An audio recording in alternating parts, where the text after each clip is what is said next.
Hello, Shalom everyone. How are you all? I hope you all are doing great in the name of Lord Jesus Christ. Today I want to share a very true incident which happened in history at the time of Babylon kingdom. It's all about a person, a man of God who stood boldly, courageously at the time of persecution and accusations. ये बात उन दिनों की जब राजा Dara Babylon में राज किया करते थे और प्रॉफिट डैनियल जो थे उनके दरबार में one of the favourite employee कह लो हुआ करते थे। एक दिन ये हुआ कि जो एम्प्लॉयज थे उनके वो लोग बहुत ज्यादा जलने लग गए प्रॉफिट डैनियल से और प्लानिंग एंड प्लॉटिंग करने लग गए कैसे डैनियल को हम लोग निकलवाएं, मरवा डालें, है ना। और उन्होंने जाके क्या किया, राजा को कान भरने लग गए और उनको कहा कि राजा आप ना एक फतवा जारी करो जिसके अंदर ये लिखो कि आपके अलावा और कोई खुदा करके कोई ना माने। मतलब आपके सामने ही वो अपने घुटने टेके सर झुकाएं, ठीक है। आपके अलावा और कोई भगवान है नहीं, और कोई प्रभु है नहीं, और कोई ईश्वर है नहीं, और कोई परमेश्वर है नहीं। ये जो है कोई भी नाफरमानी करेगा, डिसोबीडियंस करेगा और उनको जो है फिर आप भूखे शेरों की मांद में डाल देना। ये फतवा जारी करो क्योंकि कोई भी आपके तुल्य नहीं होना चाहिए। वो लोग ये जानते थे कि प्रॉफिट डैनियल जो कि एक यहूदी है वो किसी के आगे अपने सर को नहीं झुकाएंगे, किसी के आगे दंडवत नहीं करेंगे। और सारे यहूदी उनका यही एक रूल है कि वो अपने खुदा के अलावा और किसी को भी अपना खुदा करके नहीं मानते हैं और किसी के आगे दंडवत नहीं करते हैं। ये कमजोरी ले लो या एक स्ट्रेंथ ले लो, उन लोगों ने इसका फायदा उठाया और राजा को बोला कि आप जो है ये सील लगा दो, फतवा जारी कर दो। राजा ने भी कुछ सोचा नहीं और उन्होंने फटाफट जाकर बोला ठीक है।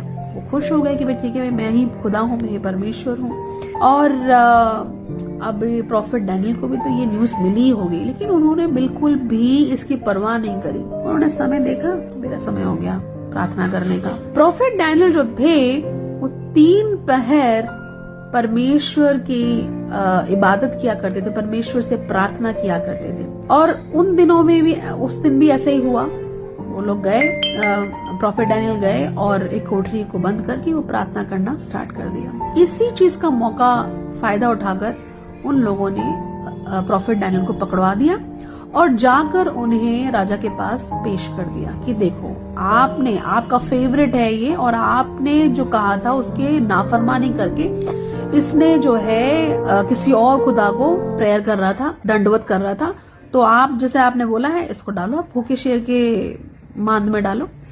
एट दैट टाइम ना कि जो भी क्रिमिनल्स हुआ करते थे, जो भी क्रिमिनल्स हुआ करते हैं, उन सबको ना वो भूखे शेर के मांद में डाल दिया करते थे। ये सजा हुआ करती थी। ऐसे ही प्रॉफिट डैनियल अब क्या करे, राजदारा जो है वो फेवरेट तो मानते थे उनको अपना, लेकिन क्या करे, उन्होंने बोल दिया तो अब करना तो पड़ेगा ऑर्डर, ठीक है।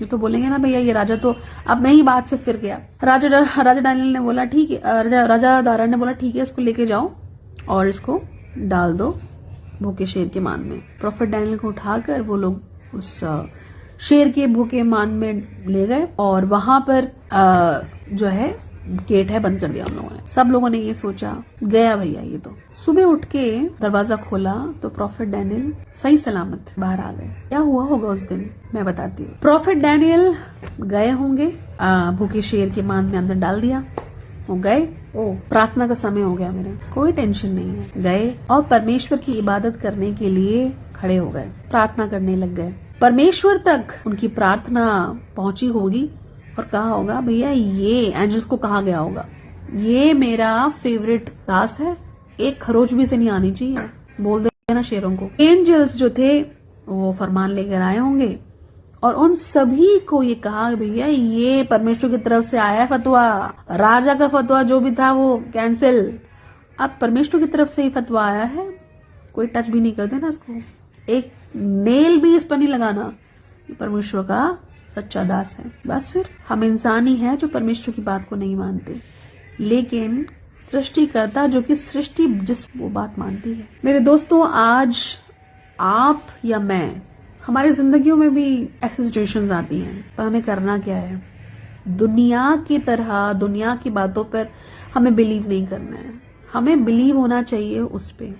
दुनिया कितनी भी प्लॉटिंग प्लानिंग करे, लेकिन आपको यह पता होना चाहिए कि आप सच्चे हैं उसके लिए, फिर वो अपने आप खुद कर लेगा जो उसे करना है। किसी मर्जी ने आपके खिलाफ फतवा उठाया हो, किसी मर्जी लोगों ने आपके अगेंस्ट प्लॉटिंग प्लानिंग करी हो, फाड़ दिया जाएगा, क्योंकि परमेश्वर के दास के खिलाफ उंगली उठाई है।